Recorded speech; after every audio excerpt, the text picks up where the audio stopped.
सास की जादुई शक्ति। कौशल्या ने एक रात सपना देखा।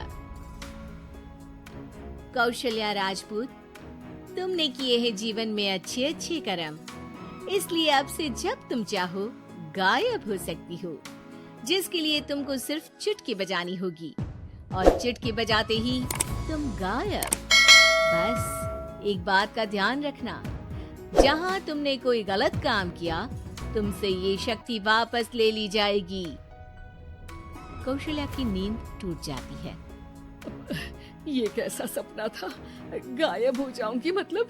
हे भगवान, कंबल ओढ़ के सो जाती हूँ, सपना कंबल के अंदर नहीं घुस पाएगा। कौशल्या डर के मारे कंबल ओढ़ के सो जाती है। सुबह कौशल्या मंदिर जाने लगती है। अरे बहू, जल्दी चल, भिखारियों को खाना भी तो खिलाना है। हाँ माँ जी, अभी आई।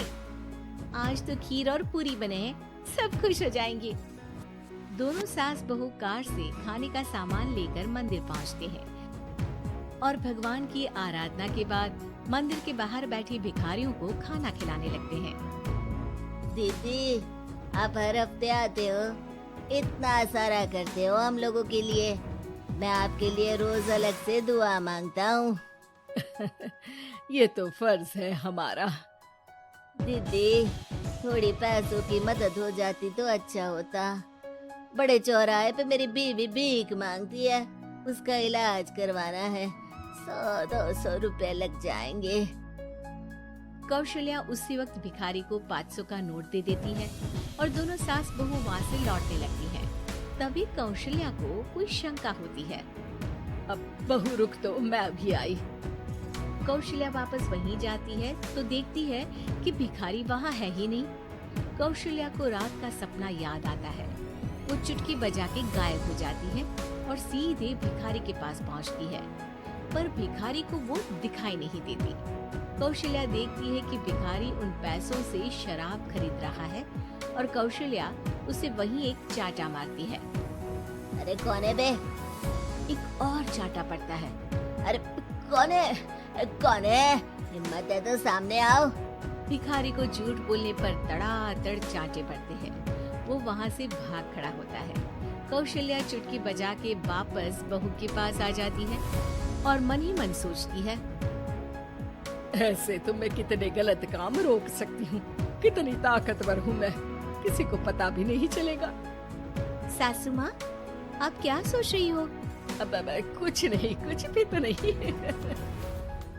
ठीक है, मुझे ना थोड़े पैसों की जरूरत थी।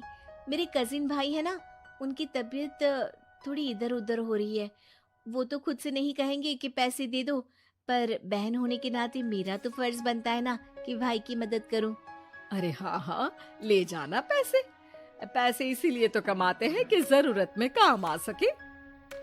घर पहुंच के कौशल्या अपनी बहू को 10,000 रुपए दे देती है। कब जाएगी तुम मायके? कल शाम की ट्रेन है। दोनों काम में लग जाती हैं। तभी काम वाली दीदी वहाँ आती है। आज ना मैं आप लोगों के लिए पनीर बनाऊंगी। ठीक है, मंगवा लेती हूँ पनीर। पड़ोस की दुकान वाला पनीर दे जाता है और काम वाली बाई पनीर से रेसिपी बनाने लगती है। आज अपनी सुपर पावर काम वाली बाई पे ट्राई करती हूँ, देखूं तो सही किचन में करती क्या है ये। सास चुटकी बजा के गायब हो जाती है और किचन में पहुँचती है। बाई को खबर भी नहीं है कि कौशल्या भी किचन में ही है। आज तो मैं भी पनीर की सब्जी बनाऊंगी रात को अपने घर, और थोड़ा सा घी भी रख लेती हूँ। वैसे भी कौशल्या बुढ़िया खा खा के मोटी हो गई है। कौशल्या बाई की चोरी पकड़ लेती है और गुस्से में बाई की चोटी ऊपर उठा देती है।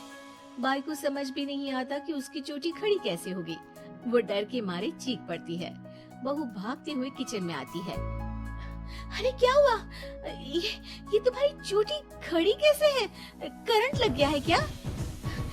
पता नहीं, शायद किचन में ना भूत है। बाई वहाँ से भाग खड़ी होती है और कौशल्या चुटकी बजा के अपने कमरे में टीवी देखने लगती है। बहू वहाँ जाती है। माँ जी, किचन में ना भूत है, बाई भाग गई। अरे भागने देना, भूत का तो पता नहीं, किचन में चोर जरूर था और वो थी अपनी काम वाली। अच्छा हुआ चली गई। बहू को कुछ समझ नहीं आया। उसने किचन में जो देखा उसके सदमे में जो थी वो अभी तक। अगले दिन बहू अपने मायके के लिए निकल जाती है।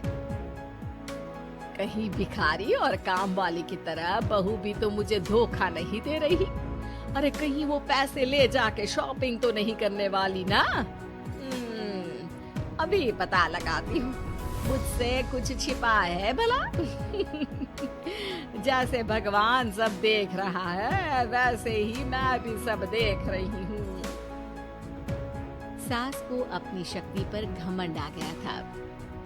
वो अब अच्छे काम करने की जगह अपनी शक्ति का इस्तेमाल खुद का शक मिटाने के लिए कर रही थी। वो चुटकी बजाती ही बहू के मायके चली जाती है। भैया, आपने बताया क्यों नहीं कि इतनी तबीयत खराब है?